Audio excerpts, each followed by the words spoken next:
నమస్తే. చిన్నగున్నప్పుడు అందరికీ కథలంటే చాలా ఇష్టం చూపిస్తారు. I mean stories. అట్లా నాకు గూడా కథలంటే చాలా ఇష్టం ఉండేది. అట్లా స్టోరీస్ చెప్పమని ఇంట్లో వాళ్ళని అడిగితే ఎప్పుడో ఒకసారి ఏదో ఒక స్టోరీ చెప్పేటోళ్ళు. సో, నాకున్న ఇష్టాన్ని నేను ఇంటర్మీడియేట్‌కొచ్చిన తర్వాత ఎక్స్‌ట్రీమ్‌గా కంప్లీట్ చేసుకున్నా.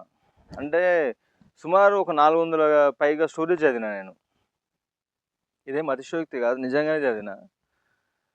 అట్లా నాకు చాలా స్టోరీస్ తెలుసు. ఒకసారి ఇట్లా చూసుకుంటే మళ్ళీ అన్ని ఐడియా వచ్చేస్తాయి. సో, దాంట్లో కొన్ని నాకు బెస్ట్ అనిపించిన స్టోరీస్‌ని ఇక్కడ మీకు షేర్ చేసుకుందాం అనుకుంటున్నా.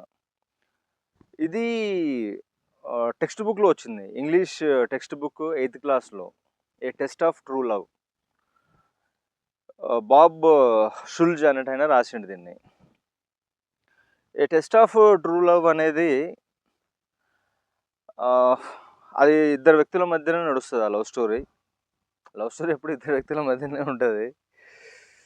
అంటే ఎక్కువ క్యారెక్టర్స్ లేవు దీంట్లో. అది చెప్పొచ్చు పాయింట్.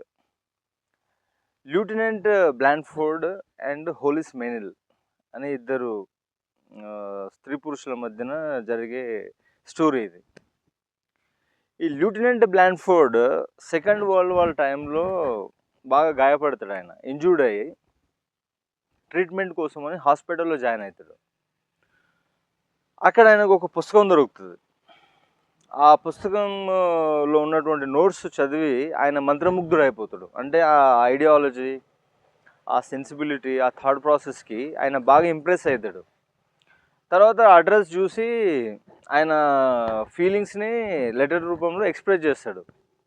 అక్కడ నుంచి ఆమె కూడా ఆయనకు రిప్లై ఇస్తది. అట్లా కన్వర్జేషన్ జరుగుతూ ఉంటది. ఆ ప్రాసెస్‌లో వాళ్ళు ఒకరినొకరిని లవ్ చేసుకుంటారు డీప్‌గా. అది త్రూ ఔట్ ఒక 13 మంత్స్ జరిగిన తర్వాత ఒకరోజు కలుసుకోవాలనుకుంటారు వాళ్ళు. ఆ కలుసుకోవాలనుకున్న ఆ టైంలో హోలిస్ మెనిల్ లెఫ్టినెంట్ బ్లాండ్‌ఫోర్డ్‌కి ఒక టెస్ట్ పెట్టాలనుకుంటది. అంటే ఈయన నా ఐడియాలజీని లవ్ చేస్తుండా లేకపోతే బ్యూటీనా అని తెలుసుకోవాలనుకుంటది ఆమె. అంటే ఆమె మనసుని ప్రేమిస్తున్నాడా లెఫ్టినెంట్ బ్లాండ్‌ఫోర్డ్, లేదంటే అందాన్ని ప్రేమిస్తుండా? ఆయన ఎక్స్‌పెక్టేషన్ ఏంటిది?